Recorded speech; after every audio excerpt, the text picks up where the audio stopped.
himoyalashtirganda havo filtrini almashtirish esdan chiqqan. Buni o'shalarda qanday almashtirishni sizga o'rgatganman. Buning uchun bizga kamera plus atyorka kerak. Buni 4 ta boltni ochamiz. Ochib oldik. Bunday qilib filtrni olamiz. Yana buni filtr asosini ko'rishinglar uchun juda yaxshi bo'lib ketgan. Shuni katta qilib keyin filtrni joylashtiramiz. Filtrni olamiz va buni joyiga joylashtiramiz.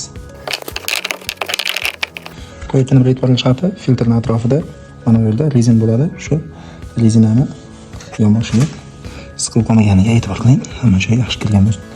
Mana shunday tartibda chiroyli qilib joylashtiramiz va ustki qopqog'ini sekingina yopamiz.